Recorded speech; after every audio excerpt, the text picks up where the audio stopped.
नाज़रीन, दुनिया भर में मुस्लिम कम्युनिटी सरापा एहतजाज दिखाई दे रही है और वो इसलिए कि स्वीडन में एक इराकी शहरी की तरफ से हमने ये देखा कि एक अफसोसनाक मंज़र ये सामने आया कि कुरान पाक की बेहुरमती की गई, उसकी वीडियो सर्कुलेट की और उसके बाद दुनिया भर में जो मुस्लिम स्टेट्स हैं उनकी तरफ से रिस्पांस भी आया, एहतजाज करने का सिलसिला भी जारी है। पाकिस्तान के वज़ीर आज़म शहबाज शरीफ साहब ने भी एक अपील की है स्वीडन से कि वो एक्शन लें इन तमाम तर वाक़यात के ख़िलाफ़, ताकि ये जो इस्लामोफोबिया की वेव हम यूरोप में देख रहे हैं इसको कर्टेल किया जाए। और इसी तरह तैयब एर्दोगान जो कि तुर्किया के सदर हैं उनकी तरफ से भी एहतजाज रिकॉर्ड करवाया गया है और OIC की तरफ से भी जॉइंट स्टेटमेंट एक सामने आई है। इसको हम आज डिस्कस करेंगे कि इसके मुहर्रिकात क्या हैं और क्या वजूहात हैं कि ऐसे वाक़यात जो हैं इनकी रोकथाम नहीं होती।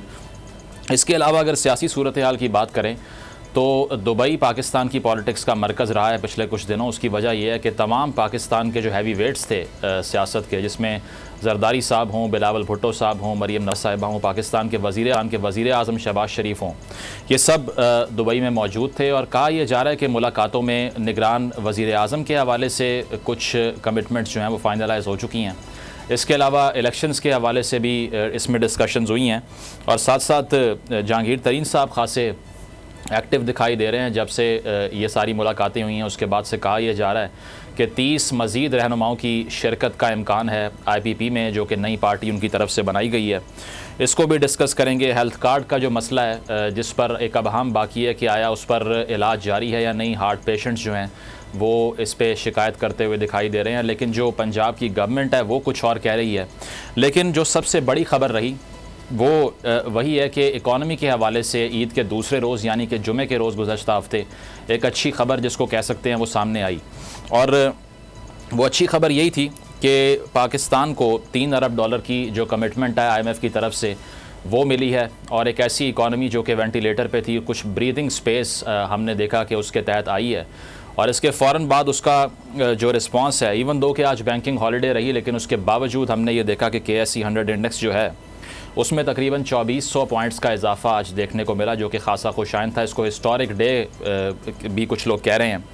साथ साथ जो कार मेकर्स हैं उनकी तरफ से भी ये कहा जा रहा है कि 7% इंक्रीज़ है और उसकी वजह यह है कि इंपोर्ट रेस्ट्रिक्शन जो है, यानी कि जो पाबंदी थी इंपोर्ट करने पे, उसको उठाने का इम्कान है इस IMF के तमाम तर प्रोग्राम के तहत। लेकिन जो महंगाई का सवाल है वो अपनी जगह बरकरार है, क्योंकि बिजली और गैस की जो कीमतें हैं वो बढ़ने का इम्कान बाकी है। तो आवाम तक कितना रिलीफ पहुँचेगा और क्या ट्रिकल डाउन इफेक्ट होगा इस सारी डील का।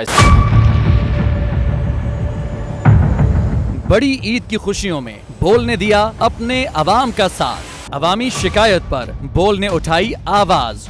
उधर पेशावर में आलाइशों को ठिकाने लगाने के लिए WSSP का खुसूसी ऑपरेशन शुरू हो गया है, जिसमें 3259 एहलकारों समेत 683 गाड़ियां हिस्सा ले रही हैं। बोल की खबर पर इदारों ने भी कसली कमर, लिया एक्शन। लाहौर में मुख्तलिफ मकामात पर आलाइशें जो है वो हमें सड़कों पर दिखाई दे रही थी, लेकिन उसके बाद जो LWMC है उनका अमला जो है वो उसके बाद फील्ड में निकला और उसके बाद आलाइशों को हटाने का सिलसिला जो है वो शुरू कर दिया गया, क्योंकि बोल है पाकिस्तान का नंबर 1 न्यूज़ चैनल।